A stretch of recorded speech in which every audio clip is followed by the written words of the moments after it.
IC Radio Network and UWS strongly promote the use of grassroots patriot music. Please drop us a line and we'll play your music. Yeah, hi, this is Detlev of Wake News Radio, Wake News TV here on our UNITEDWESTRIKE Radio Marathon, starting with the English part on this particular very important day. It's December 14th, 2013. And, you know, we are heading towards the end of the year, the calendar year, obviously. Well, we are learning lots of things. People are awakening around the world, and that is a very good thing to have and to experience. And as you remember, United We Strike is about waking up, is about resisting tyranny and trying to build our future, how our future should be. And that's our topic today, with living as living should be. And if you're interested in listening to our whole program of today, which will be lasting until very early on Sunday mornings, the next Sunday, coming up Sunday. So if you're interested, and I've got lots of listeners here from the German area still tuning in, and some of the Americans are already awakening and listening here to our fantastic show in our United We Strike Radio Marathon. Yes, you can have a look at the program. Just go to our website, UNITEDWESTRIKE.com, and you'll find on the header the button chat. If you are, you can use this chat obviously as well as the chats on my website, wakenews.net, Wake News Radio, and you're welcome to do so during the whole show. You can also ask questions, obviously, to our guest, which is soon coming here live. So if you are going to UWS Radio and chat and push the button there, then you will see our program underneath the chat box. And I'm happy to announce that we were able to make a connection, although pretty different, because our guest is currently in the midst of the nature of South Africa, somewhere on a farm. But he found a corner in the house where there is a certain signal, and I'm hopefully will be able to continue this connection. Otherwise, we have to reconnect. And Michael Tellinger is our guest today in this second part of our United We Strike Radio Marathon, and I'm welcoming him. He's actually well known to most of the audiences of people who are awake. He's very active. He is not only an activist, he's also an author. So he has written books, and he's also studying history, also practically. And he will be telling us a few things about this as well. And he's mainly also now a founder of the UBUNTU liberation movement from South Africa. He's already established a party there.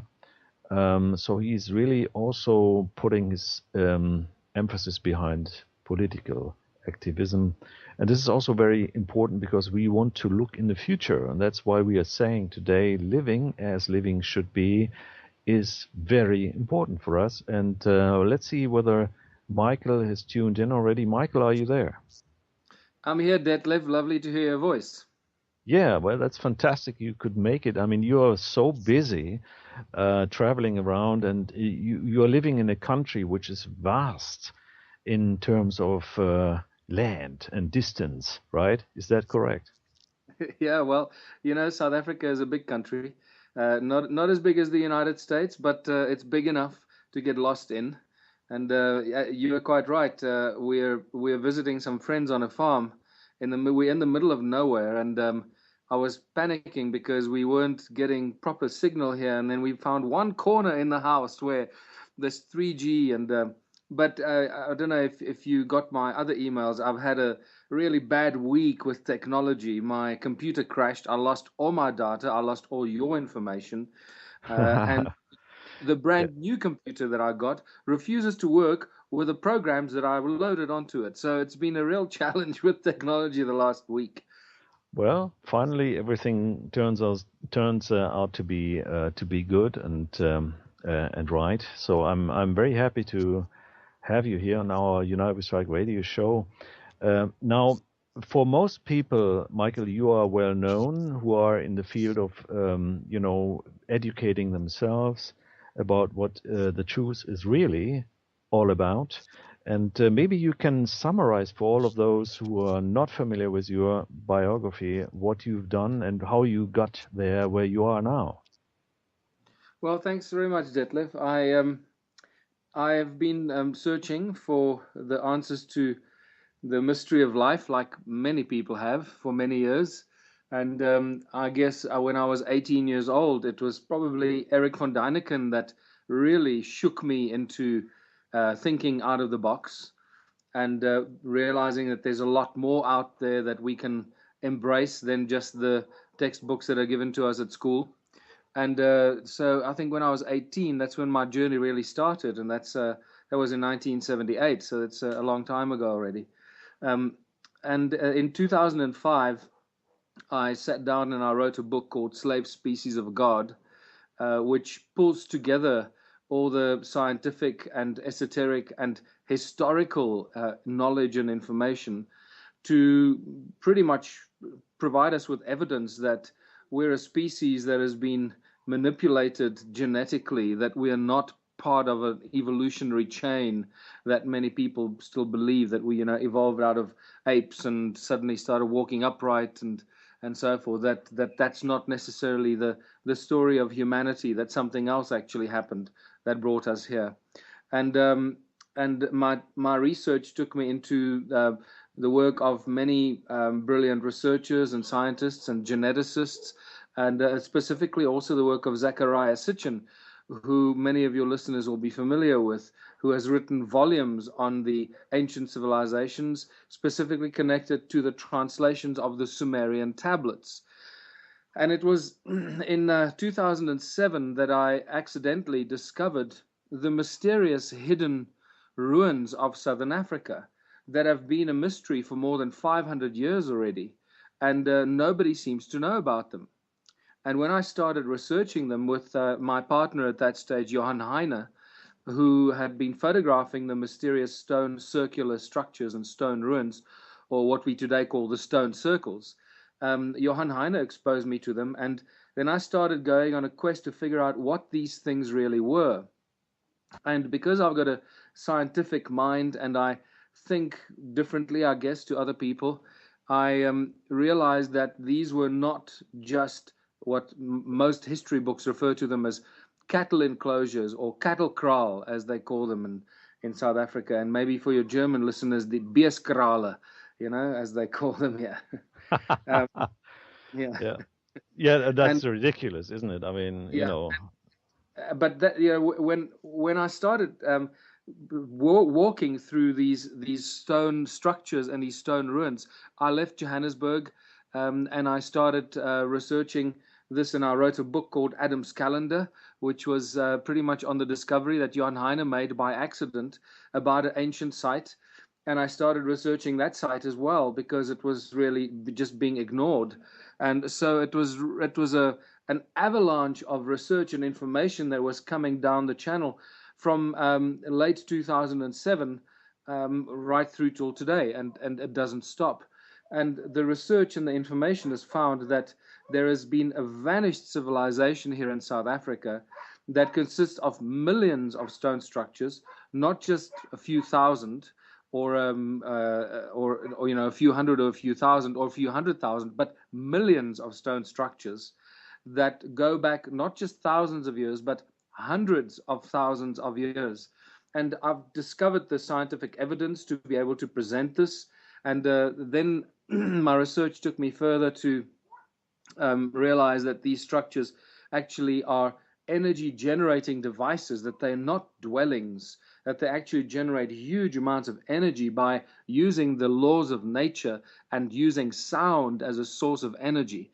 So that's just really the scientific part of it. But in a nutshell, what I believe I discovered, and many people seem to go in that same direction, is what I've provided the world with is the physical evidence of what Zecharia Sitchin wrote about in his many books about the Anunnaki, their presence on planet Earth, and their quest for gold and their setup of or developing this vast gold mining empire at the southern tip of Africa, specifically South Africa and Zimbabwe, which in the Sumerian tablets they refer to often as the Abzu, where the gold came from. So we now have a pretty much a much clearer idea of what was going on here 200 to 300,000 years ago. And there was vast amount of mining activity, mining gold, using a different source of energy to what we use today, using sound as a source of energy in a spectacular fashion. But at the same time, what this journey has done for me, because I started looking into the origins of humankind and ancient human history and vanished civilizations, what I also obviously discovered is esoteric knowledge and information of the kind that I was discovering myself and continue to do so, but also what all other ancient texts seem to point to, and that is that money did not evolve out of thousands of years of barter and trade between people, but there was actually a point in time in human history that money was introduced as a tool of enslavement by the royal bloodlines or the priest kings that were in charge of the planet and the people and the villages and the communities, the priest kings that introduced this thing called money. And since that happened many thousands of years ago, the kind of money that we use is still the same. Nothing has changed. The bills of exchange that our banks issue today and the central banks issue today are the same bills of exchange that were issued thousands of years ago by the royal priests or the priest kings in their temples to the people, except thousands of years ago they were issuing them on clay tablets, and today they're issuing them on paper. So I realized that money is a tool of enslavement and that it's completely alien to human nature. And it's because of this money that was introduced that we have all the problems in the world today. And that led me to understanding, coming to a new philosophy, which I called contributionism, and where people don't use money, where they live in united communities, where they contribute towards the greater benefit of everybody else with their own natural talents or God-given talents and their natural skills. And then I realized that this philosophy that I created called contributionism is actually very similar to the ancient African wisdom and knowledge or social structure called Ubuntu. And it's for that reason that I called the system Ubuntu contributionism, learning from the ancient past, where people live in united, harmonious communities in perfect harmony with Mother Earth and nature, and applying it to the modern society we find ourselves in today, and how that could benefit us moving into the future and allow us to live in abundance with everything we could imagine without the use of money. And that's a long-winded explanation of how my life and journey has taken me to where we are today. Fantastic, Michael. And I think that's very important to learn also from your perspective, how you got to it and how you proceeded here and what discoveries you made.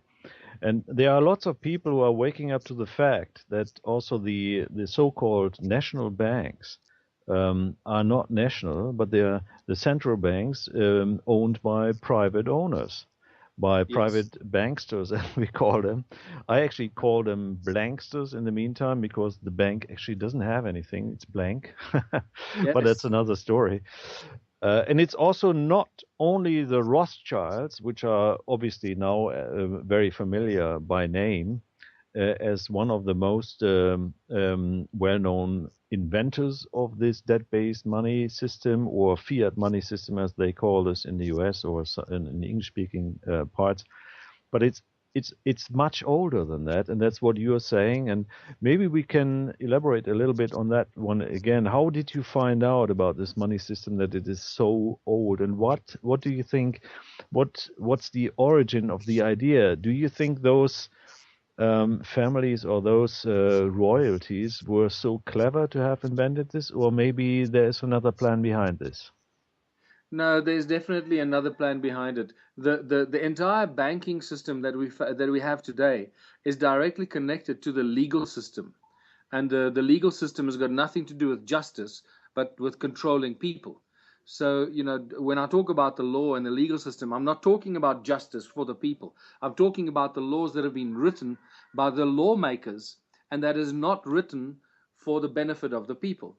So this is really what I need to just tell you and your audience. All of this information is in my new book. I don't know if you're aware of the fact that about a week ago or so, I released my new book called Ubuntu Contributionism that contains all this information and lays it out for you if you're new to it, so that it doesn't come as a shock.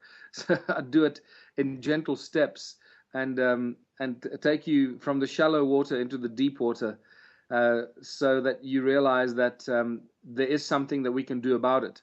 But yeah, Michael, just a question in between. Is this book already in the shelves? I mean, can people get it, and where would they get it eventually? Yes, you can order it on Amazon, the printed version.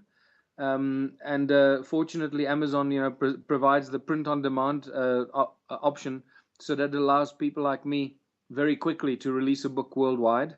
And unfortunately, it's only available in English.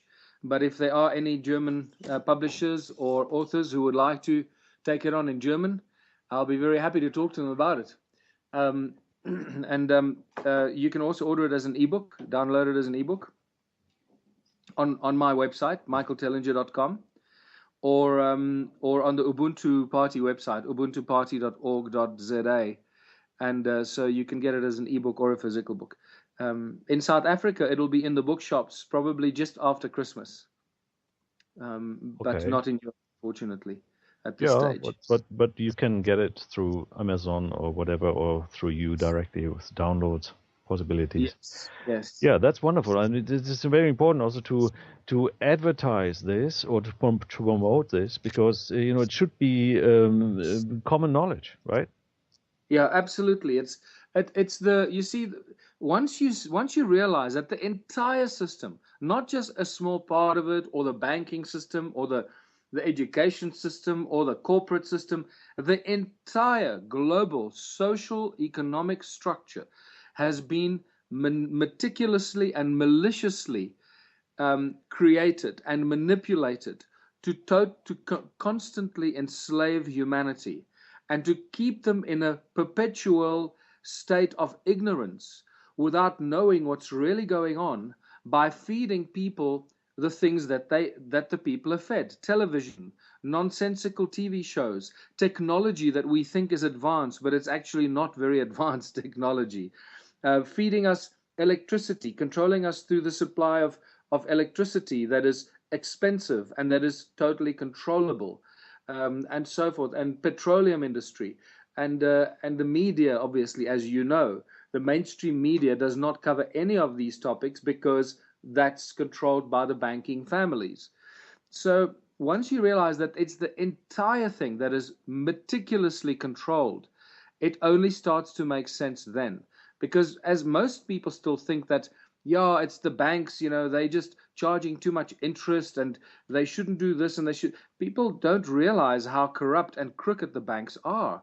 It's got actually nothing to do with the money. It's not about the money. The money is just the tool of control. So, the banking families can print as much money as they want. And just to come back to what you said earlier, it's very important for people to realize that all the central banks in the world, with the exception of maybe 3 countries, North Korea, Cuba, and Iran, and there might be some others that we're missing.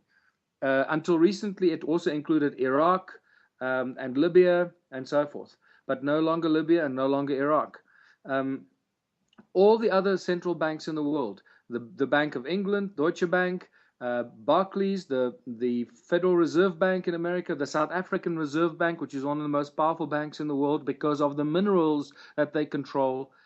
All the central banks are private companies. People must realize this and not think that this is some trick that people like me and researchers are playing on the people. These are hard facts. These are private companies that have usurped the freedom of of the people of the world. They have forced themselves through over thousands of years into positions of control, and they've kept those positions of control through how? How did they manage to do this? That's the big question. And those are the dots that I help to connect for the people in my book, because if you can't see the connection, how this is all connected and how far back it goes, it will confuse you for many, many years.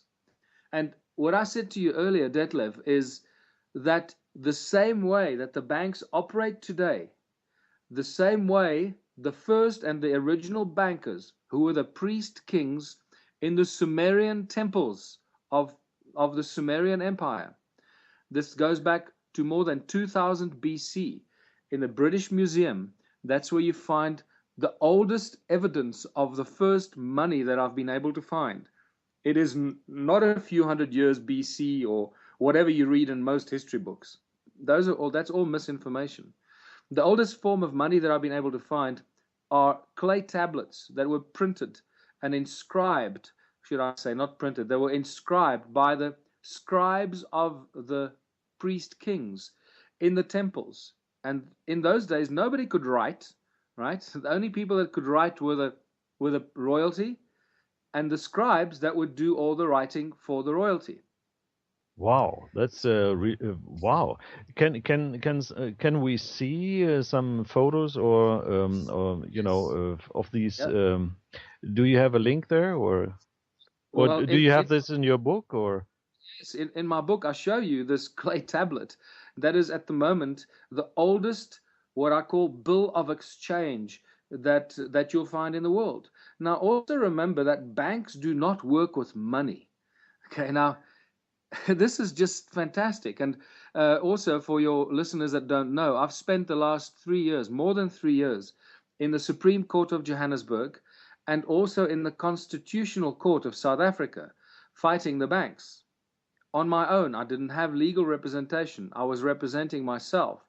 So I Wow. forced myself to learn all about money, how the legal system works, how the money and the legal system are inextricably connected, how the banks control the legal system, and how the legal system upholds the rights of the banking corporations against the rights of living, breathing human beings.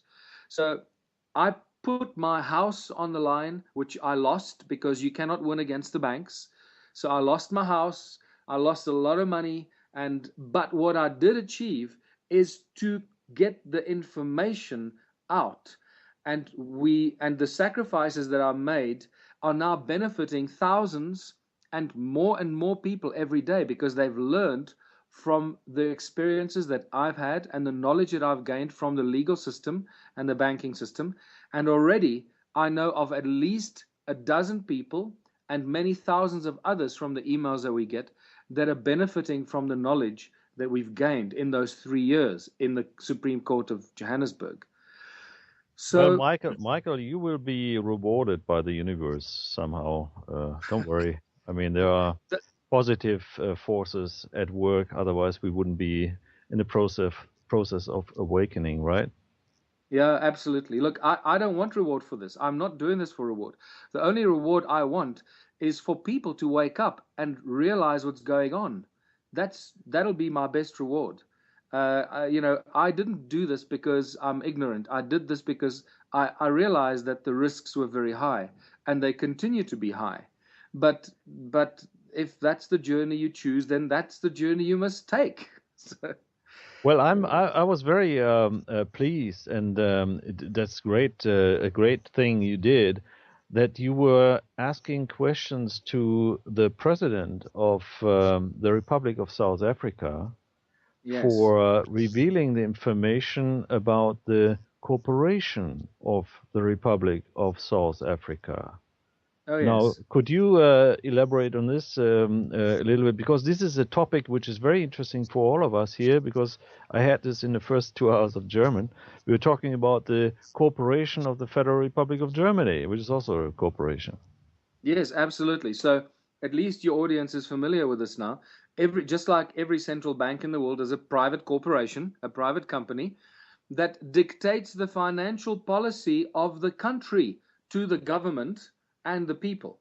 It's unthinkable. It's like allowing BP, British Petroleum, or Shell to dictate the financial policy and print the money for the people. It's an insane thought. So and so just like those are private corporations, every country in the world is a private corporation, registered as a corporation and run as such. And this is a big shock to many people when they discover this. But at the same time, it's part of the rapid awakening that's happening. So, and this is how we've been enslaved.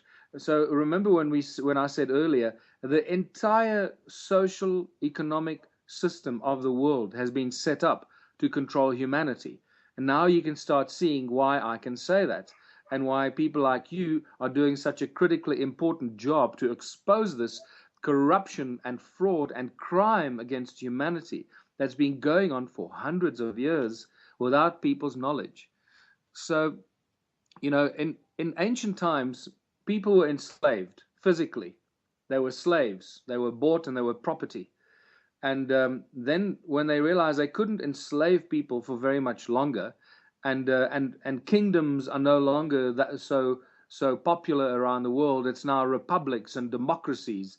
And we think, oh yes, we're free because we live in a democracy and we've got a right to vote, and those are just lies and deceptions that have shifted the focus away from royalty and royal kings to presidents who are selected, not elected, that are selected by the royal banking bloodlines, and they are then put into power to carry on to promote the agenda of the banking royal bloodlines to continue controlling the people.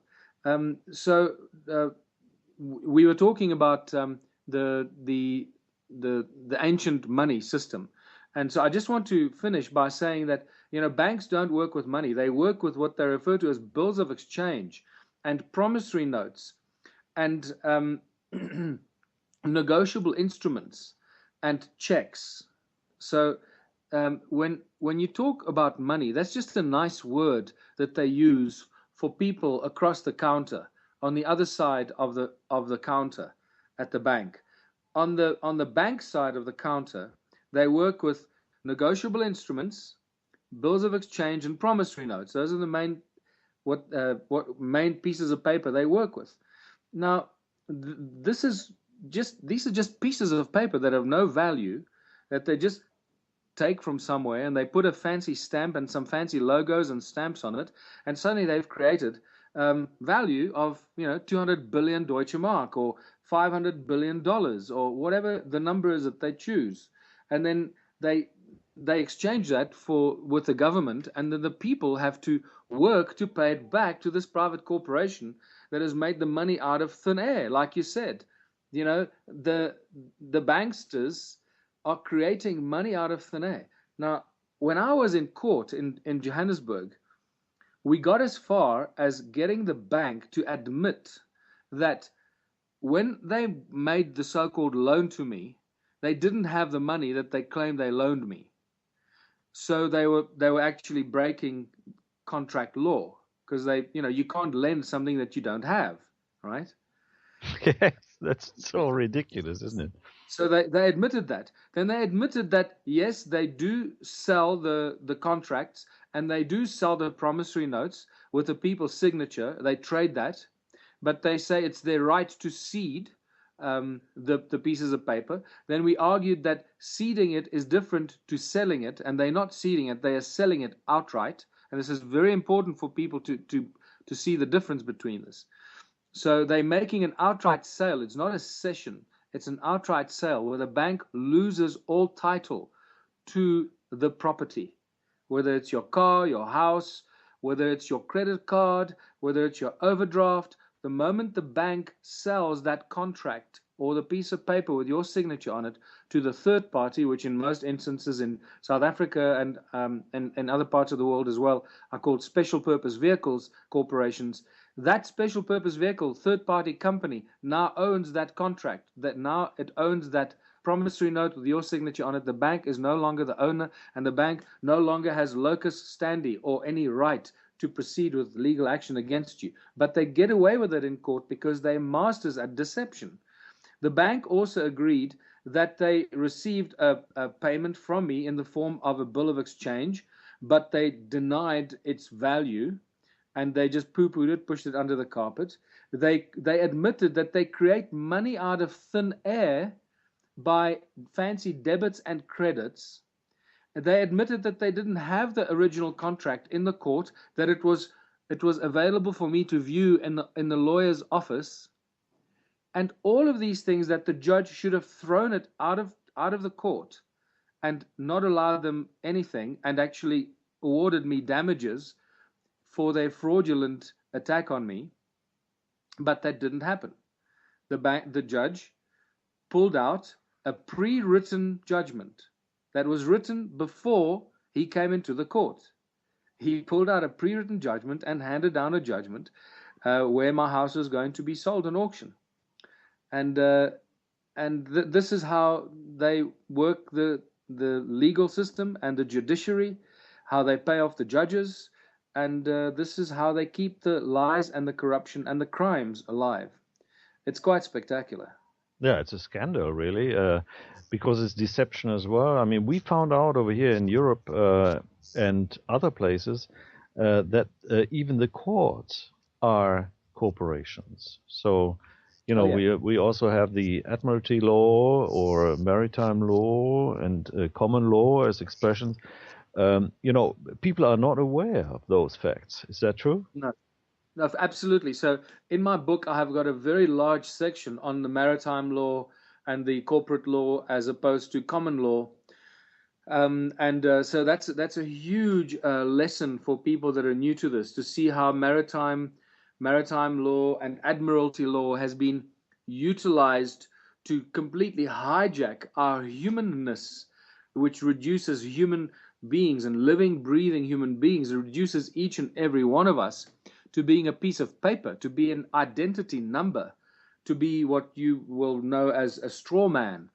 And we all believe, as you and your listeners, many of them will know, that, you know, we all believe that we're living, breathing human beings and that our rights are being represented and upheld by our constitution. No. In South Africa, as we said already, all countries of the world are corporations. So when you look at the Constitution of the Republic of South Africa, just in the name, you know that it's not the Constitution of the people of South Africa. It's the Constitution of the Republic of South Africa. What is the Republic of South Africa? That is a corporation which is registered on the U.S. Securities Exchange, just like all the other countries are registered as corporations, including Germany. Yeah. And right. So this is when you start seeing the depth of the lies and deception, it is just spectacular. And that's when the lights go on. And, you know, you first want to argue against it. You can't believe it because the corruption is so deep and it runs for so many hundreds of years, actually thousands of years, as I've mentioned. And now we got to decide, well, what are we going to do about it? And this is where the good news comes in. So before we get too negative about it, I think it's important to tell the people that there is a very simple solution for all these problems. And all your listeners will know, if you get a bunch of high school students in a room and you ask them to solve the problems of Germany or the United States or of South Africa, I can promise you that within 2 or 3 hours, those high school students will put a list of things together that need to be done that will solve all the problems. There is no doubt about that. The only problem they're going to have is money. Yeah. And the bankers that provide the money to create the solutions will say, oh, sorry, we love your solutions. Those are brilliant solutions. But, you know, we don't know if we can provide the money for that. And that's where the problem always comes in. So the only way we're going to free ourselves from this enslavement that's been going on for thousands of years, this is why I call it the slave species of God. And I'm talking of God with a small g, not God with a big G. I'm talking of God as in other beings that have got advanced knowledge and power to control humanity. So the only way we can escape this tyranny that's been imposed on humanity for so many thousands of years is only to do one thing: stop using their money. If we don't use their money, they have no control over us, the people. Yes. And that is where the concept of contributionism, or the ancient African wisdom, which is actually echoed in every ancient civilization around the world, and that is called Ubuntu. I am what I am because of who we all are. The Native Americans have an expression: if it's not good for all of us, it's no good at all. And you start seeing the wisdom of the ancient people that was destroyed about 500 years ago when the Europeans started conquering the rest of the world, the native populations, the Americas and Africa and Asia and Australia. And that's when the Eurocentric philosophies and the corporate structures started to being imposed on the native people of the world. And so it's really the last 500 years that have caused the great damage to humanity. And I believe what they did is absolutely criminal, because they did something very clever, because it's cunning, it's malicious, it is crimes against humanity, as we all know. What they did is they destroyed all the knowledge of the native populations. They burnt all their sacred books. They burnt all the thousands of years of accumulated information. They destroyed everything. And by doing that, they severed the people from their ancestors and the wisdom and the knowledge of their ancestors, and replaced it with Eurocentric corporate law and corporate religion. And that is the legacy we face today. Yeah, it's very disturbing, really. Now, Michael, we are in the middle of the United We Strike Radio Marathon, and we'll be breaking on top of the hour. But on the second hour, we have enough time to talk about Ubuntu and what your experiences are. First of all, we start with the objectives again, and what you were planning with that, and then we have plenty of time to discuss this. What I would like to ask you again, you post this on your ubuntuparty.org.za website. On December 5, the legal notice to Jacob Zuma, in reference to the incorporation of South Africa, you've posted a legal notice to him to explain what it is all about with the corporation of Republic of South Africa. Do you have any news on that, or could you elaborate or explain this to our audience quickly? Yeah, well, obviously, the questions are very simple. I don't know if you have them in front of you. Maybe you can read them out for the people so they can understand. So the questions, if I can lay out the reason why I did this, is because if they answer any of those questions, they're basically incriminating themselves for committing crime against humanity and enslaving the people of South Africa, and admitting to the fact that they've turned our country into a corporation at the expense of the people who have now become the slaves of the corporate government. So this is why I posted those questions. But obviously I didn't have an answer, and they will not answer me, because if they answer any one of those questions, they're admitting their guilt. And so this is how they get away with it. They just shut up.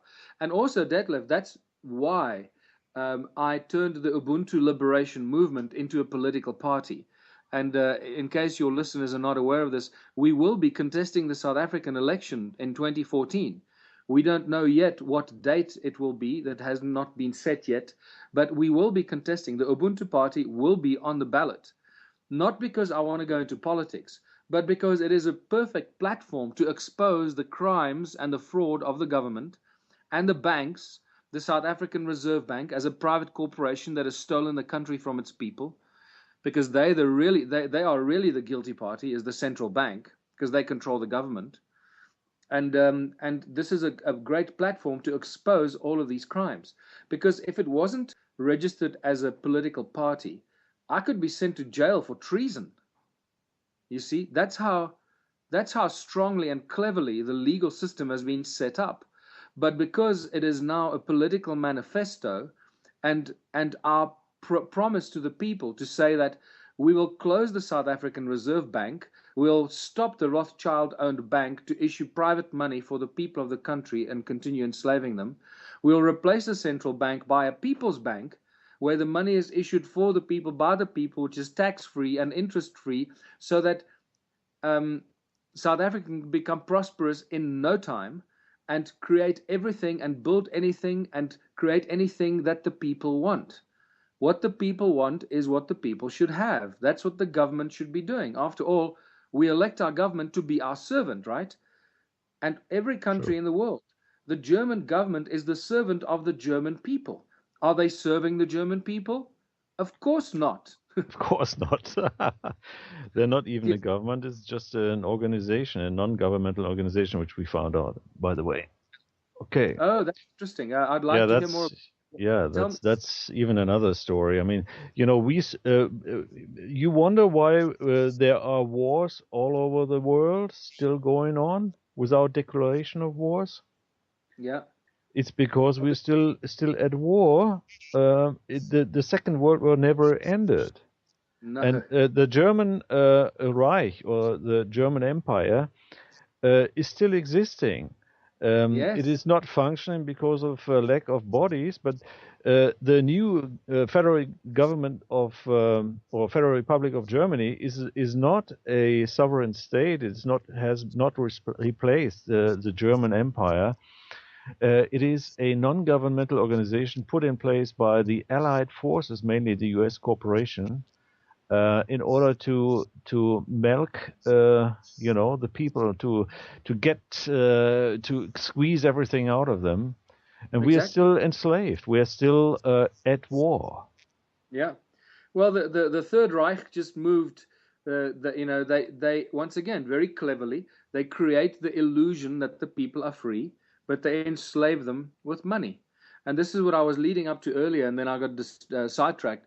Is if when you realize that you can't enslave people physically anymore, and the producers of Zeitgeist actually put it beautifully. Zeitgeist, the movie, I trust you're familiar with that. Sure. Yeah. The producer Zeitgeist said it beautifully. When you can no longer enslave the people with whips and chains, because if you enslave people physically, you have to house them, put a roof over their head, you have to feed them, and you have to clothe them. So to replace that, you tell them, okay, you know what? You're going to be free. You're no longer my slave. You can go and live wherever you want. You can do whatever you want. You can clothe yourself. You can get your own food. But you need money to do all that stuff. And the money that you need, you can only get from me by working for me. So you've not liberated the people, given them freedom. You've enslaved them even more. Because now they actually have to work for the corporation, work for you, work for the slave owner. The slave ownership has shifted from the landlords and the slave owners to the bankers. The bankers have remained forever the slave masters of humanity, every single one of us. And it's spectacular. When that penny drops for you, it's a life-changing moment for everyone when that happens. Yeah, I agree. And, we will be talking about this in the next hour of our United We Strike Radio Marathon. We will have a break on top of the hour. So giving Michael the opportunity to grab a cup of coffee or something like that. Yeah. And also, for people to tune in into our show today, which is, we've got Michael Tellinger here from the Ubuntu Liberty movement from South Africa, which is actually a worldwide initiative, and we will be talking about this in the next hour intensively.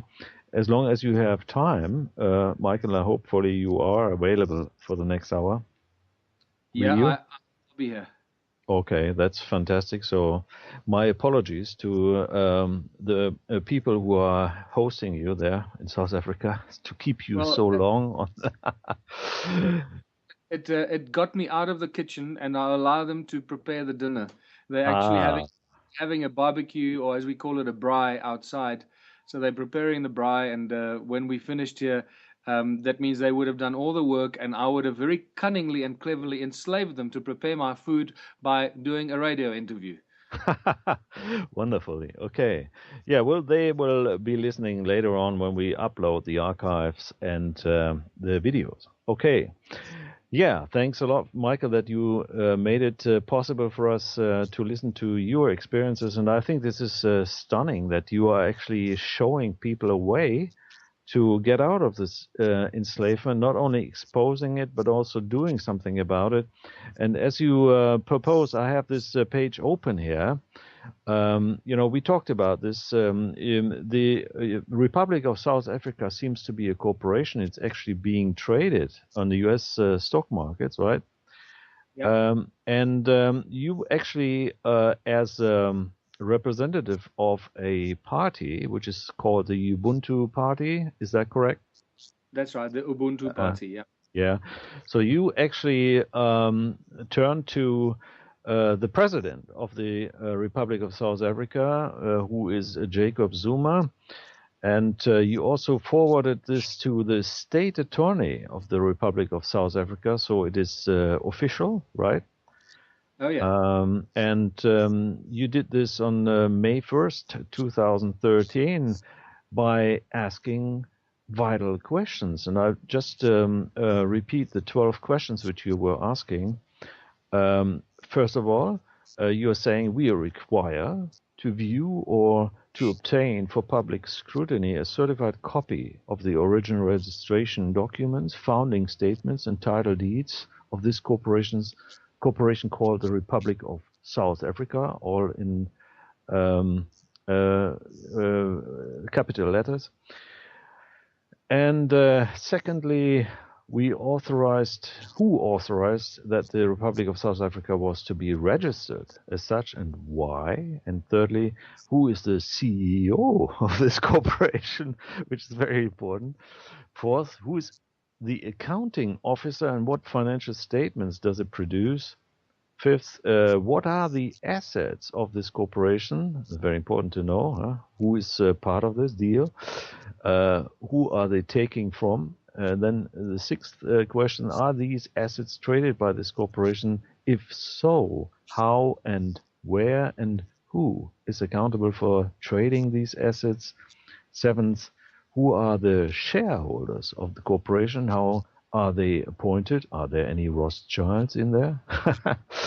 Eighth, what is the relationship of the people of South Africa to this corporation called Republic of South Africa? The ninth question, is there any agreement between the people and or citizens of South Africa and the Republic of South Africa? If so, where are those agreements and when were they entered into? 10th, do the people of South Africa have any obligations to this corporation? And if so, do they have the right to renounce such obligation? Very good question.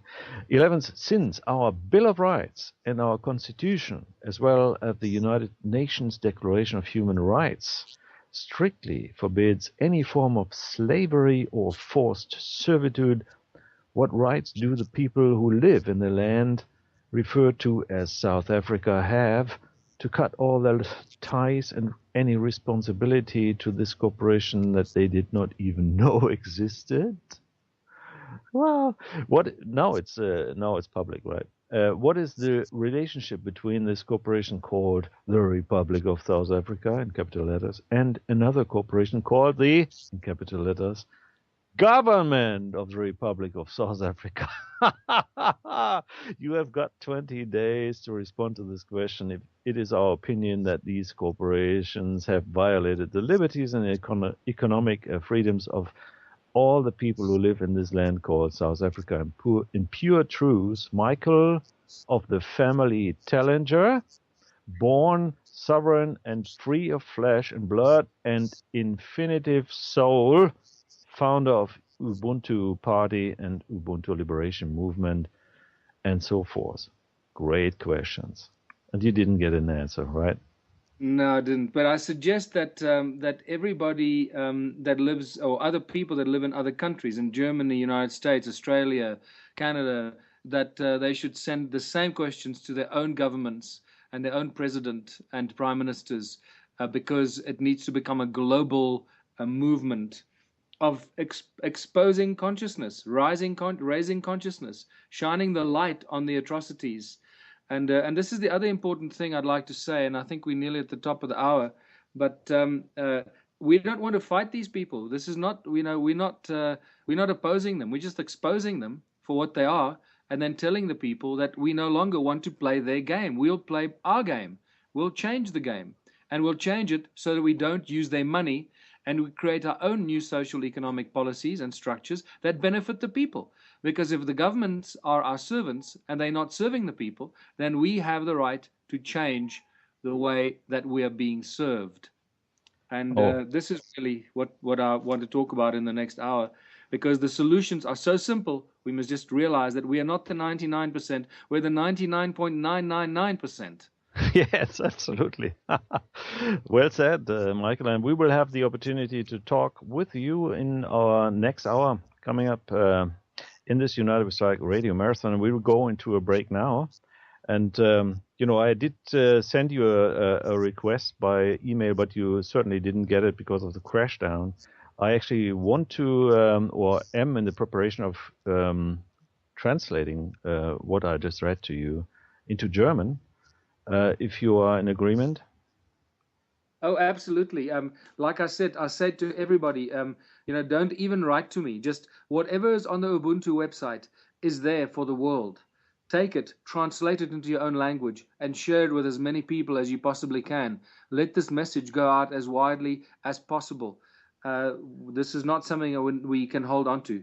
The only thing I request from the people is that the Ubuntu book, my new book, is the only source of funding we have for the Ubuntu movement and the Ubuntu party. So I urge people, those that can afford it, if you can't afford it, don't do it. But if you can afford it, make a small monthly contribution to the Ubuntu movement and the Ubuntu party. Download the book, use the book, read it, and download it for other people, or buy the physical book and share it as widely as you can, and that'll help us also fund the movement. Okay, so we'll go on a break now, and we're listening to Jordan Page, Message of Freedom. So we'll see you right after that. You're listening to the International Community Radio Network.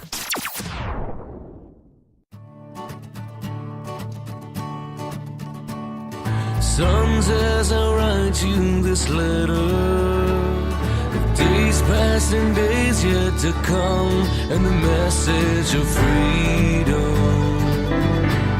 the message of freedom.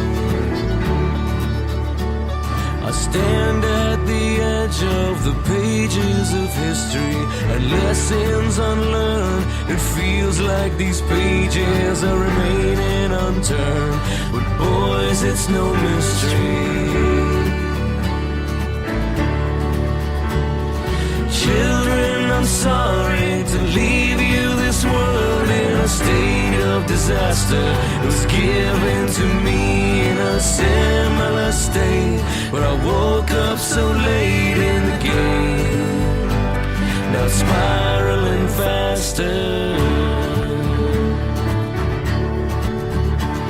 'Cause freedom's the answer, so what is the question?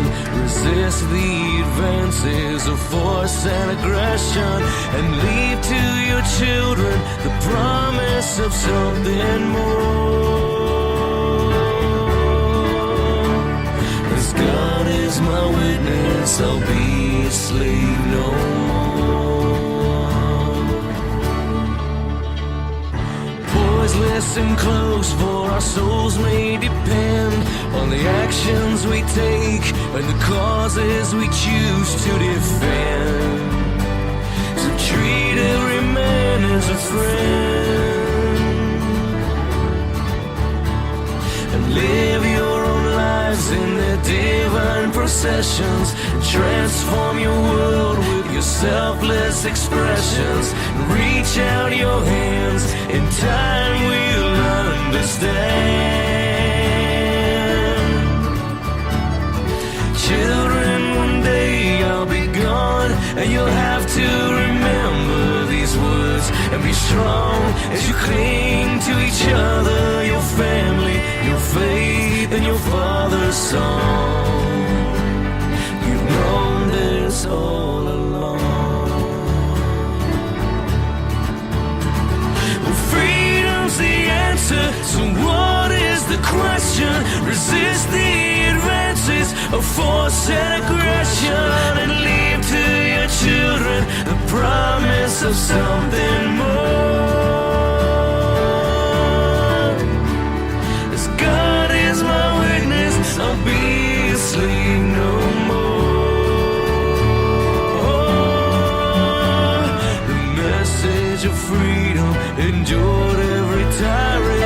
second-rate despot the world's ever known, and for one simple reason, the people have kept it alive. And with no end in sight to the level of violence that men in high places will sink for to silence the will of the people, and you, it must survive. But freedom's the answer, so what is the question? Resist the advances of force and aggression, and leave to your children the promise of something more. As God is my witness, I'll be a slave no more. Well, freedom's the answer, so what is the question? Resist the advances of force and aggression, and leave to your children the promise of something more. As God is my witness, I'll be afraid no more. Is life so dear, or peace so sweet, to be purchased with chains from our necks to our feet? Forbid this, Lord, I know not what is left. Give me liberty, or give me death.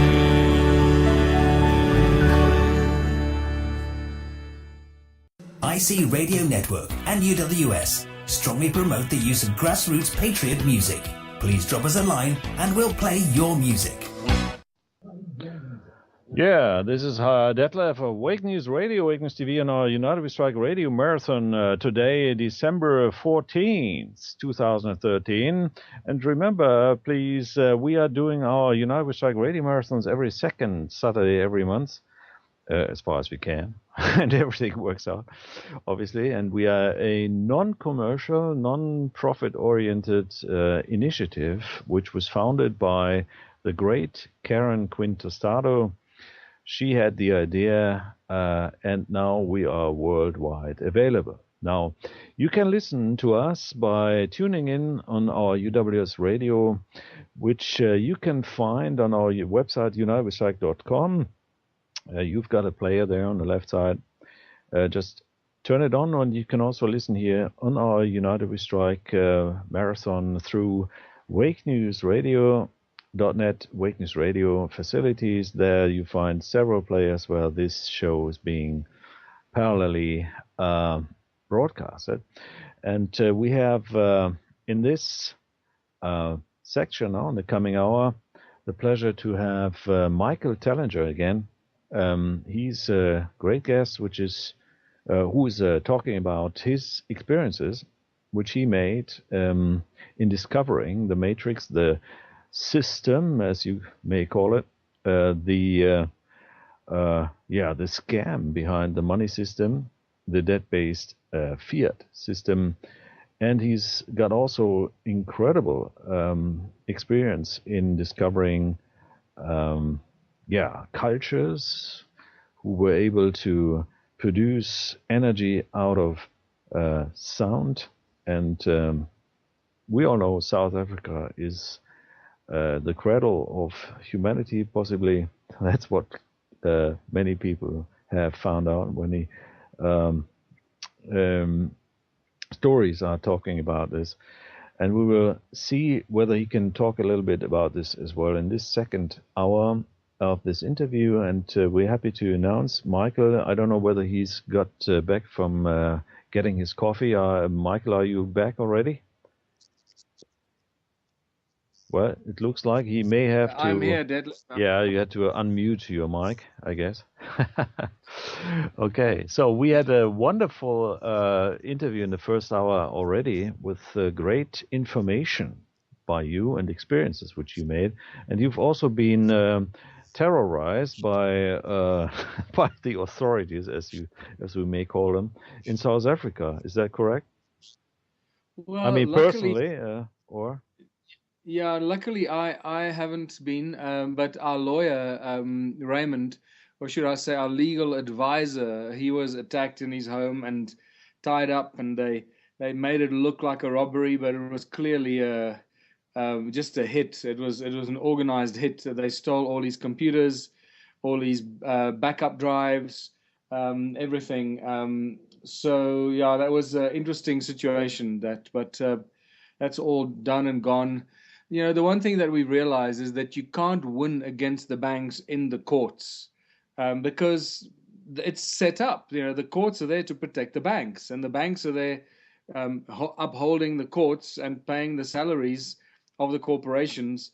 So it's a closed system. You're not going to win in that situation. But when you're on the outside and you discover that there's injustice going on, and we all in our hearts believe that the courts and the judges are there to dispense justice, right?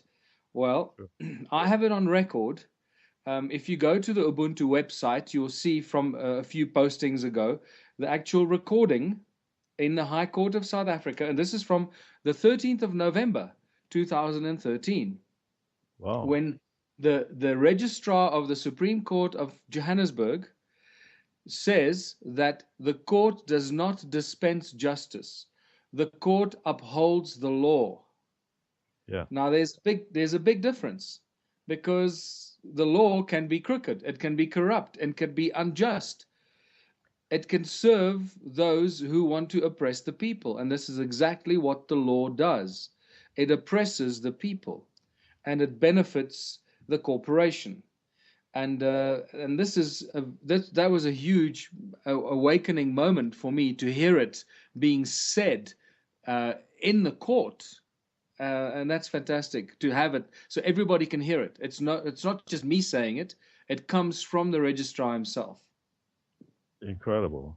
I mean, it's just, if everybody would be waking up to this point, people would say, well, this is nothing which I want to be part of, so let's quit here and let's do something else. And that's what the idea is behind the Ubuntu Liberty movement, right? I mean, you are basically forwarding your experience and the experiences of others who are joining you in this movement to the people, so they can actually wake up to the fact that they are being enslaved, and you're offering solutions. And this is something which is very striking and important for everybody of us, or all of us. And maybe you can talk a little bit about this, what the objectives of this Ubuntu Liberty movement are, and what kind of experiences you've done, or what kind of projects you're working on. And that would be very interesting for us.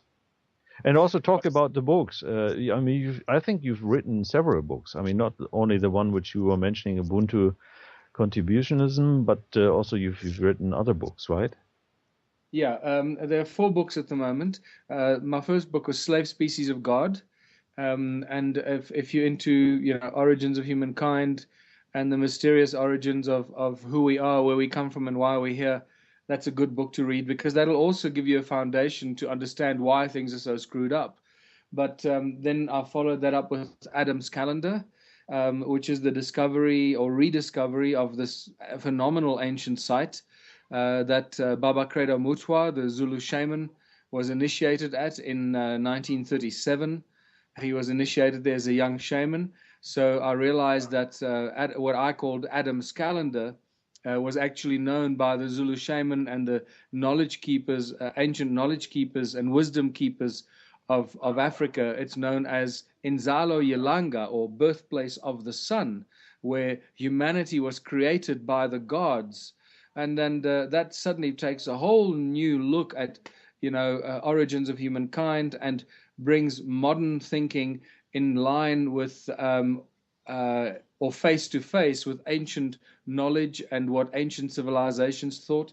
And then when I discovered the stone circles of Southern Africa, I wrote a book called Temples of the African Gods, that exposes the vast vanished civilization that left behind more than 10 million stone structures, and the connection to the Sumerians and the entities called the Anunnaki that were pretty much the progenitors of the human DNA. and how they controlled humanity for hundreds of thousands of years, and their quest for gold, and where humanity gets its, or where we as humans get our obsession for gold, is from the Anunnaki. And I exposed this vast kingdom called the Abzu, where these gold mines are, and that's all in temples of the African gods. But all of that research, as I said in the first hour, all of that research has led me to the conclusion that money has been the central piece of this manipulation of humanity for thousands of years, and that probably about 6,000 years ago, the concept of money was introduced to the human race, and that's when it started. And the manipulation has continued until today. And it's for that reason that I then started researching how money affects society, and how the flow of money, and the fact that money has no value, as you all know. And I formulated the philosophy of contributionism and Ubuntu that is connected to it. So my new book is now called Ubuntu Contributionism, a blueprint for human prosperity, and then a subtitle, Exposing the Global Banking Fraud. So that's what's available now, and it pulls all of this information together.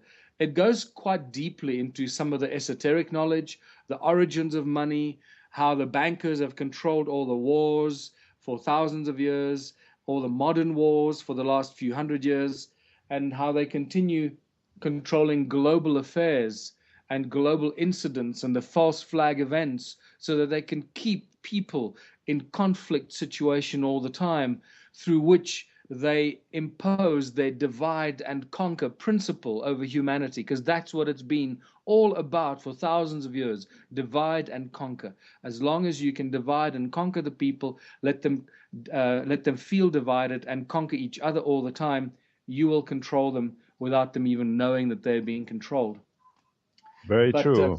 Yeah, and yeah. I'm glad you're here, and that you really have found a way to communicate with other people and then make suggestions, propositions. Yeah, so this leads us to the question. So what do we do about it? So, Albert Einstein said two very important things, and he remains one of the most important figures in the last 100 years in human history, because he was a brilliant mind. He was a scientist. He influenced human thinking. He influenced the way we look at our reality around us. And unfortunately, his more esoteric thoughts were not publicized by those that control the global media, because that they weren't very, they weren't in line with the global, the elite plans. The Marshall Plan, right, for the human race. But the two important things that Albert Einstein said is that, first of all, we cannot solve our problems of today with the same frame of mind or the same kind of thinking that we had when we created the problems. So we need to think completely differently. We need to have a paradigm shift in the way we think about the problems for us to be able to solve the problem. And then the other thing that he said is that insanity is defined as repeating the same experiment over and over again, expecting different results. So, within Albert Einstein's two famous quotes, we find some very important directions and instructions for humanity. Think out of the box, change our thinking completely, and do something very different from the experiment we've been doing for the last 6,000 years or so with money. So that tells us that, in a nutshell, basically, every socio-economic system that we've had for the last 6,000 years or so has failed us. It did not work. And why did it not work? Because every single one of them was linked, connected to, and controlled by money and those who control the supply of money. That is the reason why each one of them is just a variety or a variation on the previous system, whether it's capitalism, fascism, communism, socialism, you name it, any kind of ism that you have, except contributionism. That's where contributionism and Ubuntu differs completely from any one of those, because it removes money from the equation completely. And why does it do that? Because I have identified, like millions of other people, that have been thinking it, but they may not have been saying it, but they've been thinking it for a long time. And this is why so many people resonate with the philosophy of contributionism, because they know that money is the problem and the tool of control. So Ubuntu contributionism, the 5-point mantra, basically is, first of all, it works without money and without any kind of control mechanisms, breaking down the hierarchical structure and allowing people to govern themselves without any kind of central government. I know that when you say this to people the first time, they get horrified because we are so poisoned. Our minds are so poisoned by this capitalistic way of thinking. And it takes a lot of bravery and a lot of courage to recognize how easily it is to get out of it. And so let me give you what I call the 5-point mantra of contributionism. And I would like your listeners just to remember this and think about it. When you start thinking about the problems, think about the 5-point mantra and think about how you will find your own solutions. And what I can tell you is that you know the solutions in your mind already. And I'm going to come to the frequently asked questions. But the 5-point mantra is no money, no barter, no trade, no value attached to anything greater than anything else, because all of our contributions should be and are actually equally valuable. And for people that think that what they do is more valuable than somebody else, must have a check on their ego and go back to the drawing board. And finally, a system where everybody contributes their God-given talents and or acquired skills for the greatest benefit of everyone in their community. So there's no trading, there's no barter, no exchanging of goods one-to-one. If I give you this, will you give me that? That is the problem. And this is where I also find many of the existing self-sustained communities, and some have become quite famous, have been at fault or have not really, you can't call them contributionist or Ubuntu communities because they are self-sustained and closed communities. They do not export their success to the communities around them, because if they did, we would not be living in a capitalistic world. Their contributionist philosophies would have spilled over out of the borders of their own communities into all the communities around them, and would have already broken down the capitalistic model of enslavement. So that's really the beauty of this. And what I find is that there, out of probably more than 10,000 people and 10,000 questions that I've had to go through over the last nearly 9 years of putting this together and working through it, trying to understand why things have gone wrong. What I must also tell you, Detlev, is that I specifically did not read any of the other philosophies. I did not read Marx or Lenin or Jung or anyone. I read none of those philosophies so that my thinking would be absolutely pure and coming from my own heart as to what I believe humanity wants and needs based on my own needs and desires for myself. So it is not tainted by any of the other philosophies that people often think that, oh, it sounds just like communism, So, oh, absolutely. Yeah, sure. Absolutely. I mean, you're not being deceived by the ideas of others. You just made up your own creation by getting influenced by what is available through the universe, right? Yes. And that's love. That's love for each other, right? Yes. I kept looking into my own heart and searching, knowing that we have the answers. We all have the answers. And I must tell you, and I talk about this in my book, in the new Ubuntu Contributionism book. I explain in short the fear and the process that I went through, because I want people to know that they're not alone. I know they're going to go through the same fear and the same process of thinking that this is impossible. It can't happen because we are so poisoned. Our minds are so enslaved by Are you breaking up The now? current system that just like Michael, you're breaking up here. just like more. Okay, let me try that again. Is this better? Any better? Yeah, well, we just have to explain to our audience that you are currently in the middle of somewhere in South Africa, somewhere on a farm area, which is having a little trouble with getting the right signal, right? Is that? Yeah.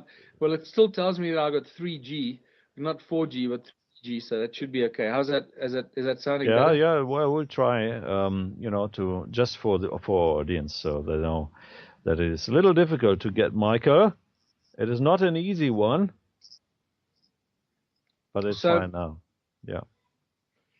all right. So where were we? We were talking about our minds are so equally poisoned that it's actually spectacular because, as I was saying, out of probably more than 10,000 questions that people have thrown at me over the last 9 years, thinking, "Oh, you haven't thought of this and you haven't thought of that," and that I've had to go through all those questions and try and figure out how are we going to solve these problems in a moneyless society. How will things work without money? How will people's attitudes change? How will industry work? How will transport work without money? How will our education system and agriculture and governing, how will people govern themselves in their own communities? Am I coming through clearly enough, Detlev? Yeah, that's one. Wonderful, yeah. Um, and and so I've gone through this process, coming out of deep fear. So as I said, I think that I want people to know that they're not alone when they're fearful of this in the beginning, because as you answer these questions or as you read them in the book and you realize how simple the solutions are, how simple the answers are, that it puts a smile on your face. It fills you with such um, enthusiasm and such hope and excitement for the future, because you can see for yourself that it is so simple.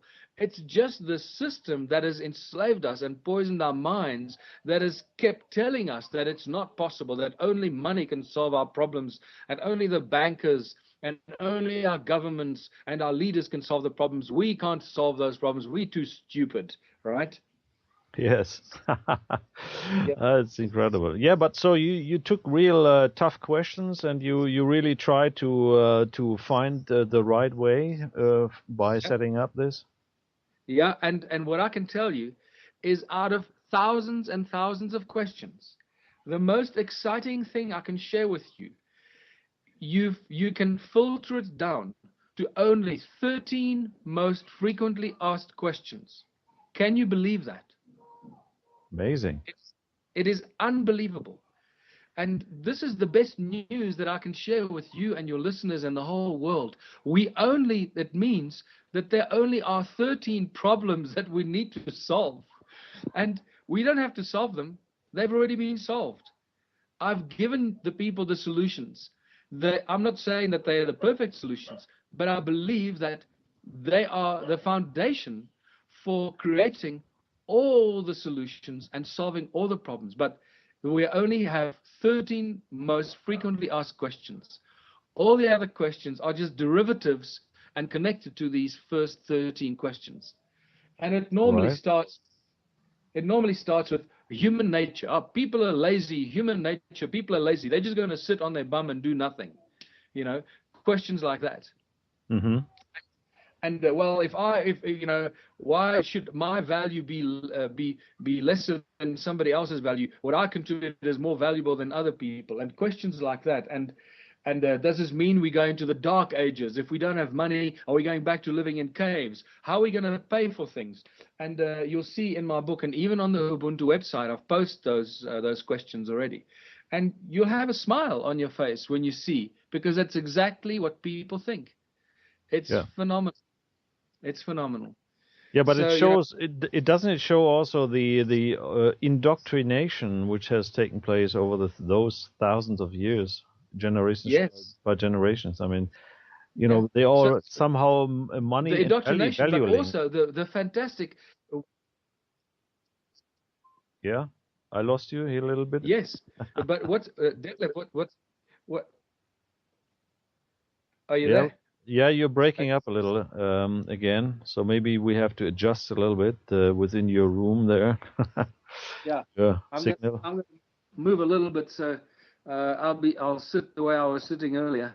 Yeah, Um, so what I find is that from those questions, it also shows us that our minds have been equally poisoned. true, very true. Yeah. We are all equally indoctrinated. Otherwise, we wouldn't all be asking the same questions. Isn't it? Isn't it amazing? Yeah. Does it have anything to do with this Babylonian, speech, the language which was, confused at that time? Oh, yes, You know the story in the Bible and so forth. of course. And that's also where the whole maritime law and the legalese, as it's called in English, I don't know what you call it in Deutsch, but the legalese that they use, the language that has got nothing to do with the actual words that you use, but the words sound like they mean something, but they actually mean something completely different. And that's where I believe it runs a lot deeper than that. But obviously the confusion of the language goes a lot deeper to the fundamental sound frequencies of the primordial alphabet that consisted of 22 sounds and 22 frequencies, which seem to be the 22 primary frequencies that have been identified by various experiments and researchers. Which is also interesting, the fact that we have 22 pairs of chromosomes, and that the 23rd is actually the sex chromosome, the procreation chromosome, and that's all connected to frequencies and resonance. And I talk about this in my book as well, because we need to understand how the laws of nature affect the control systems, and how the technology that we've been given, thinking that this is a gift to humanity. Look how advanced we are. We've got technology like this and that. That's just part of the enslavement. The technology is part of the enslavement, because it keeps our focus off. It keeps us running around in circles, worrying about technology, rather than worrying about those that are enslaving us with the technology. Yes. And basically, you think, I mean, do you think that the so-called Anunnaki basically, poisoned our DNA, or diffused our DNA, or misused it, or what do you think? Oh, most definitely. They did both. They created a species that was dumb enough to take orders and follow instructions, or smart enough to follow instructions and do the same silly things over and over again, that would be fearful, that would understand fear, and that would be controlled through fear, because fear is one of the most important what's the important techniques used against humanity. I mean, just read the newspapers and watch the news. It's all about fear. But at the same time, what is encoded into our DNA, the so-called 97% junk DNA, that is actually what I would call the divine part of our humanness and our humanity. And that is what we're waking up to. That is what connects us to the divine source of creation, the creation itself, and the creator, the divine creator, if you want to call it that. The source resonance of everything in existence is actually encoded in our DNA. And that's what we're waking up to. And I believe many people are already very advanced in their activation of their DNA, while others are waking up without even realizing it. And this is why what you said, this is an age of enlightenment and waking up very rapidly, which leads to very rapid rise in global consciousness, that moves towards unity consciousness, that moves towards people understanding that it is us that have to do something, that we are the 99.999%, and that we will no longer be enslaved by those that have kept us enslaved. And by this, I need to reiterate, I don't want to oppose anybody. I don't want to fight anybody. I don't want to challenge anybody. I don't want to have a bloody revolution. All I want is to share with the people, and the people to stand together and say, this is a revolution of consciousness. This is a conscious revolution, where we move away from the old ways of being enslaved to the new ways of living in abundance for everyone on planet Earth, living in harmony with planet Earth, creating abundance and allowing people the time and the freedom to rise in consciousness, to connect with the universe, to connect with the morphogenetic field and the Akashic records, and truly feel the universal, or the source field of unity consciousness that permeates, that connects everything in creation, including each and every one of us. And I believe that fundamentally that is the foundation of the philosophy of Ubuntu and contributionism. It allows people that freedom. Nothing can upset. Once you've got the philosophies and the cornerstones of a Ubuntu or a contributionist community in place, it is almost indestructible, because what I call it in my book is, I call it, it's a self-correcting system. Once you've got the fundamentals in place, you cannot corrupt it, you cannot destroy it. The only way you're going to destroy it is by force, obviously through violence. People, as you know, asserting violence and taking guns and taking control of the community. Yes, that way you'll take control of it. But if you follow the Ubuntu and the contributionist principles, you cannot destroy it. Nobody can corrupt anybody else. Nobody can bribe anybody else or tell you, I'll give you this if you do that for me, because everyone has everything they need or desire or want at all the time. And therefore, it's a self-correcting system. And any problem or any hiccup or anything that becomes problematic in the community gets resolved very quickly, and for the benefit of the people in the community. So this is why I can say this, because, as I said, out of the thousands and thousands of questions, I realize that no matter how difficult the problem is, if you put the question and put it into the system, the contributionist system will provide an answer, because it's the people that collectively provide the answers. And it is always for the greatest benefit of the people, not for the benefit of individuals at the expense of other people. And I've also introduced a concept which is quite radical, and some people find it very confusing, what I call minority rule principles, not majority rule principles. And I actually did that because I knew that it will make people sit up and pay attention. And I'm not saying that the few will rule the many, which is actually what's happening today, if you think about it, right? Oh, absolutely, yes, absolutely. We don't have majority rule today. We have minority rule, but we are led to believe that through democracy and the most votes will then rule the decisions. Well, majority rule system and democracy is just a bullying tactic, It's nothing more than bullying a group of people into doing what another group of people wants. It's and also most of them are corporations anyways, and there's no democracy in a corporation, right? Exactly. And thanks for reminding the listeners about this. In a corporation, there is no democracy. It's an autocracy, and it's governed from the top. And instructions are given, and laws are written, and rules have to be followed. And if not, consequences will be paid. Oh, absolutely. And we have to pay every day for that. Exactly. So, yeah, now, Michael, we would be very interested in learning on, some of the Ubuntu communities are in operation already. Is that correct? What are experiences?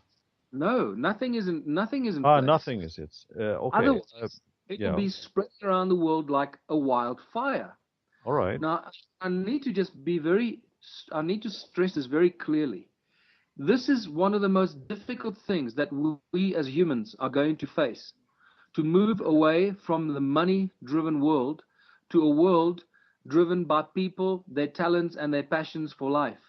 That's really the philosophy of creating Ubuntu villages. Our whole world is being structured around scarcity. Think about it. There's not enough this and not enough that. We're told that there's not enough water in the world. What kind of nonsense is that? It's just insane. The kind of lies they're telling the people, and they're creating fear by saying, oh, there's not enough water in the world, and corporations are already starting to take control of the water supplies. Very soon, you're not going to be able to drink free water from a mountain stream because it belongs to some corporation. Just like the gold in the ground, it belongs to some private corporation. These are things we have to be we need to move very quickly before this actually happens. So, just very quickly. So, moving from a money-driven society to a society that functions without money can't happen in one step. Obviously, it's going to have to happen in a few steps, but that does not mean it has to take a long time. That's what I also want the people to realize. Don't feel dejected or think, oh my goodness, this is never going to happen because it's going to take forever. No, it's going to take a few steps, and maybe 3 or 4 simple steps to get us from a money-driven society to societies of abundance that create abundance for all the people without any money whatsoever. All it takes is a few steps, and that can happen very quickly. So I believe that the small towns and the small villages, and Europe is full of these kind of small towns and small villages that can actually start doing this and start applying the Ubuntu principles. What we have in Africa is the philosophy of Ubuntu is alive in many of the small African villages and communities. But unfortunately, they closed off because of the money. So they can't export the success of Ubuntu to their neighboring communities. While in more affluent and more wealthier or bigger towns, this can happen a lot quicker. And I think Europe, it could very well happen in a small European town. So this is where we got to start looking at what is it that the people need. Let me remind you that money does nothing. Money is just a hurdle to progress. People do everything. People plant the seeds. People grow the food. People solve the mathematical equations and build the bridges. People create the technology. People develop everything that we see around us, build the beautiful furniture and create the beautiful works of art. And people have the capacity for infinite love for each other. Money does nothing. All that money does is get in the way between people and doing all these things all the time. So money is just the hurdle to all progress. So we remove money, and slowly but surely, first of all, we need to remove it from the hands of the private bankers and start creating money for the people, by the people, so that everything and anything that the people want to create can be done.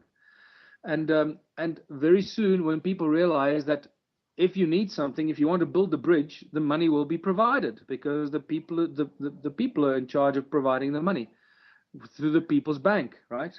So if you want to build a bridge or send a rocket to the moon or do anything, the money will be provided because that's what the people want. So very quickly you'll say, well, if the money is provided for everything we need, why do we actually have to worry about even providing the money? Why don't we just build a rocket to go to the moon? Or why don't we just build a bridge? Why do we have to worry about the money? So it's a slow transition from realizing that the money is completely out of place in human nature, but it was enforced on us for so long that we think it's part of humanity.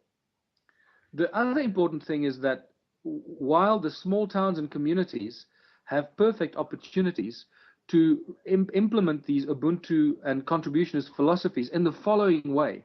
Now, I'm going to tell you my way of where in the town that I live, this is what we are planning to do.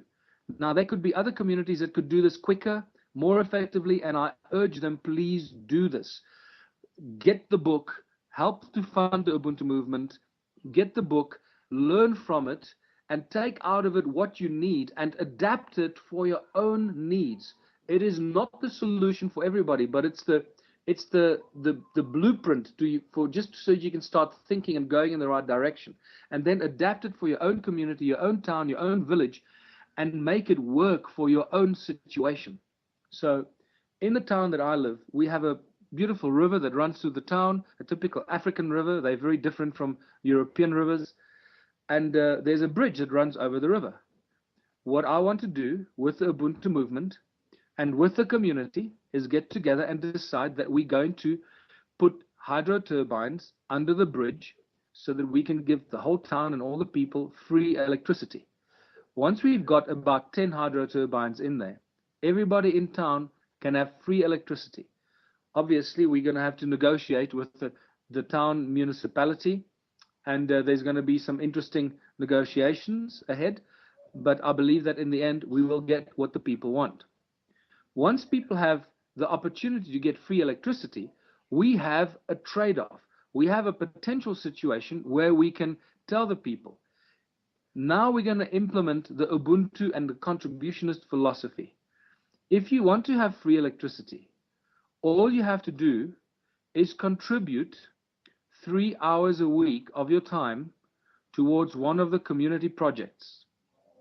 And with the money that the people pay for the electricity that now goes into the central account that is run and controlled by the people and not the municipality, with that money, the community starts a variety of community projects, starting with food and water, bread, milk, butter, cheese, building materials, all kinds of other things. Let your mind run wild, right? Anything that the people want in the town and in the community can be set up as a community project. And this is where the contributionist principle kicks in. You don't only create as much as you need for your own community. You've got to create 3 times as much as you need so that you consume the 1/3, and the 2/3 that you create extra is made available to your surrounding communities at a fraction of the price that they normally pay for the things that you are creating. So you've created abundance for yourself, because imagine if you have a town of 1,000 people, and each one of those people says, right, I want that free electricity, and therefore I will contribute 3 hours a week towards one of the community projects. Remember that what I'm sharing with you is not the final destination of contributionism. This is just the introductory phase to get people used to the idea that together we can create a huge amount of goods and abundance on every level of everything imaginable. We can create abundance of everything imaginable. If you have also the 3 hours which everybody would put in, basically profits to everybody. I mean, to himself or herself as well. Mm-hmm. Yeah. Because that's a town of 1,000 people. That's 3,000 hours a week. Do you know how much abundance you can create with 3,000 working hours per week of the people working from the food production to fisheries to building materials to new technology to building new textiles, new materials, new shoes? Just let your mind run wild, right? Yeah, I mean, this is amazing. I mean, this is basically what living should be today, right? So now that you've got this town where you've got virtually living for free, you're not living completely for free, you're living virtually for free, because there's still going to be some things you need.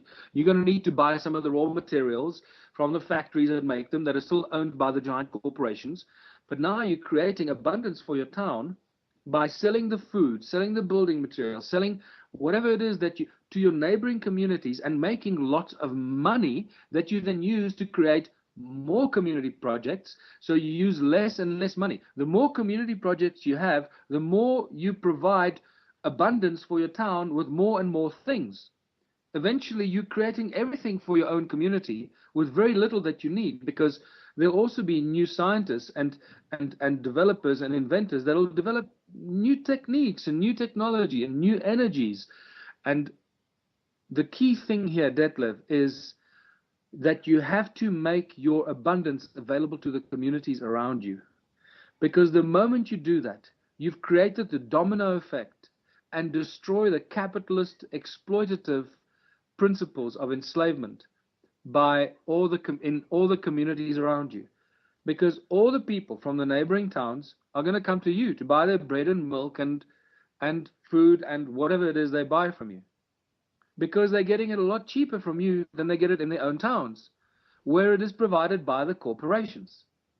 Can you see how you collapse the corporate capitalistic system very, very quickly?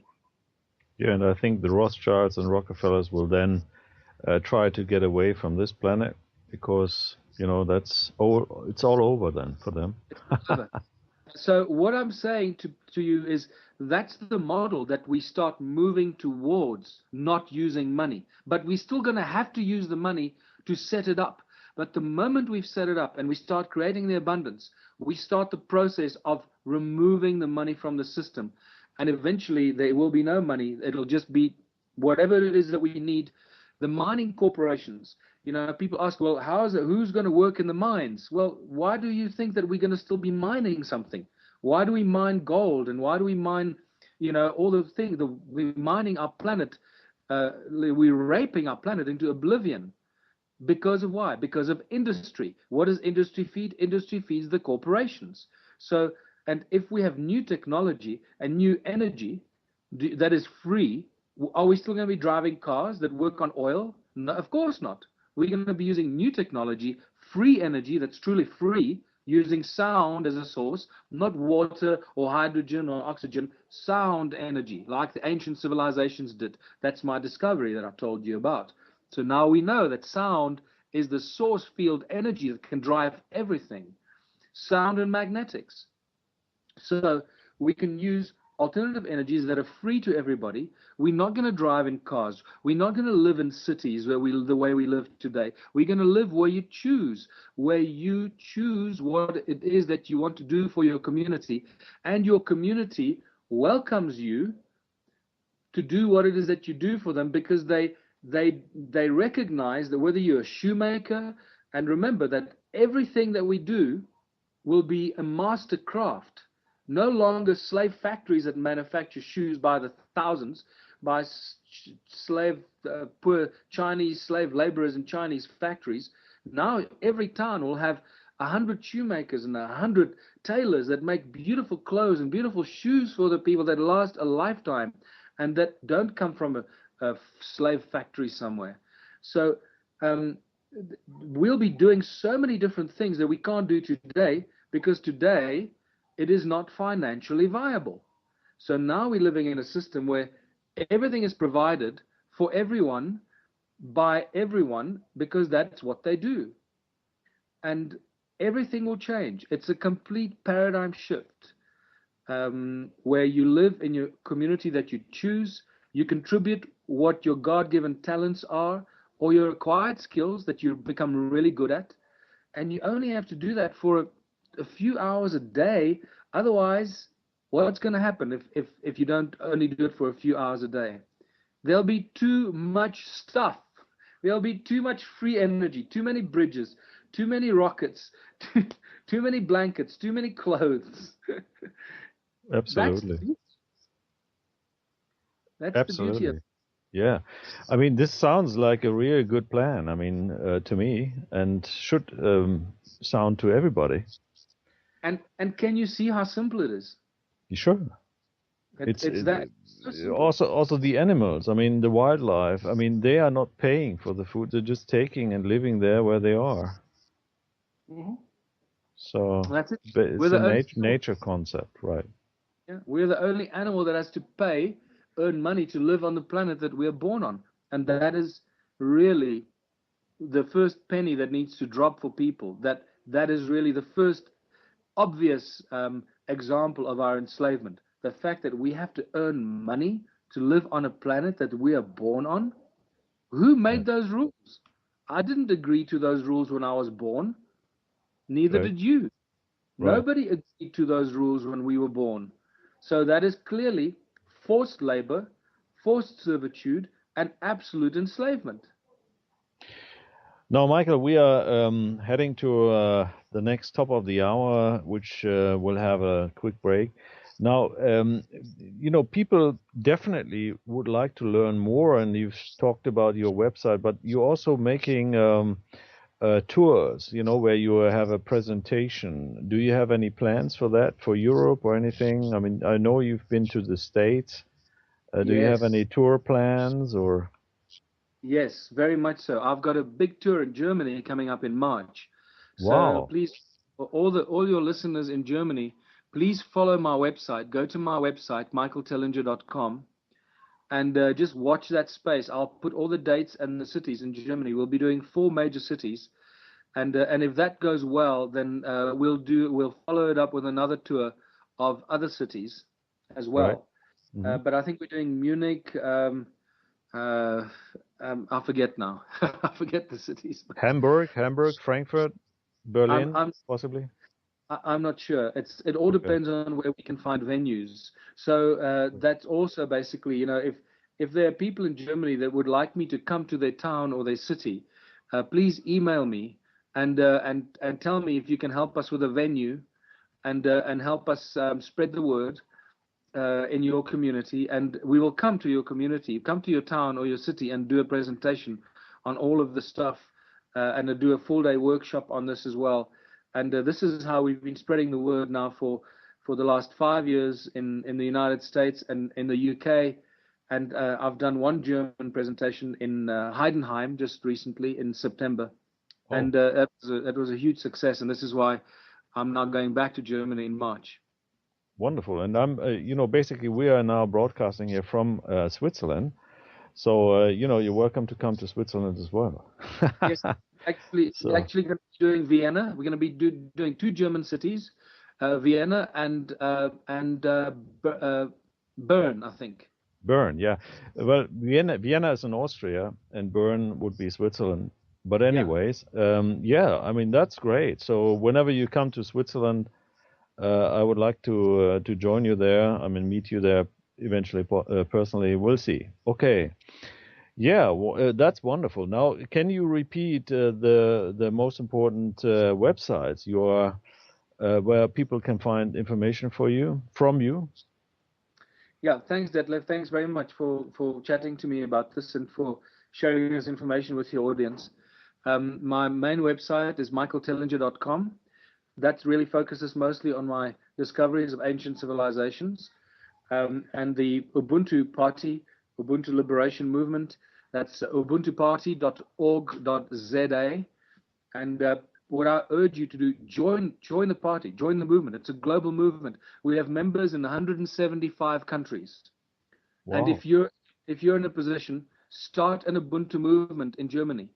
Go to the Ubuntu Planet portal and the where you can start to connect with other people and start a political party in Germany. Start a Ubuntu party if you can, and let's create Ubuntu parties all over the world that share the same philosophy.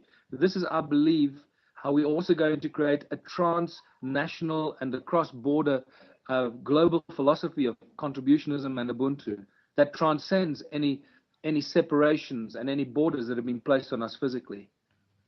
Okay, and people can get some information on this website of yours, and can contact you personally as well? I mean, this is difficult if millions will email you, but is there a possibility to reach you personally as well? Well, there is when I'm online, but as you said, at the moment we're starting to get so many emails that it's become very difficult to respond to everybody individually, especially if they write long letters and long emails. True. So we'll respond if it's absolutely necessary. We read everything, but we don't always have the opportunity to respond. But remember that the Ubuntu website is for everyone to use. So download what you need, translate it into your own language, send it to us so we can put it on the website and in your language, whatever language that is, and so we can start spreading that information to everybody. Wonderful. So, well, that's a lot of things which we learned today, and a lot of things for us to do as well in future. But there's a light in the end of the tunnel, right? There is a very bright light, yeah. Yeah. So it's very encouraging, and I don't really think Rothschilds and Rockefellers will be able to fight back once this movement is spreading around the world. They just don't have a chance. Well, No, they could convert. That's what we want to do, is just help them change their own way. Remember that they're experiencing the same rise of consciousness as everybody else. Sooner or later, they're going to say, I cannot do this anymore. Yeah, and then we're basically all one, and we are, isn't it? Sort of. Yeah, Exactly. Yeah, Michael, thanks a lot. I mean, we are heading here now to our next break. We are in the United We Strike Radio Marathon. We're having this great guest, Michael Tellinger, from South Africa, with huge amount of information, very important for everybody of us to learn about. So I'm looking forward to having you another time in one of our shows, or meet you personally over here in Europe. So thanks a lot, Michael. Is there anything you want to tell our audience as a sort of last word? No, thanks, Detlev. Just say, don't be afraid. Lou, don't let the fear keep you away from your destiny. And join the Ubuntu movement and start one in your own country. Let's make this a global phenomenon that explodes everywhere. Okay, thanks a lot. Now we are going into a break, and Michael, stay here on Skype. I'll say goodbye to you in the break. And we're listening now to United We Strike song, which was done by Tommy Truther. So stay tuned. We will be entering in our next hour of the United We Strike Radio Marathon after this. You're listening to UnitedWeStrike.com radio. Don't buy, don't comply. Ask why. UnitedWeStrike.com radio.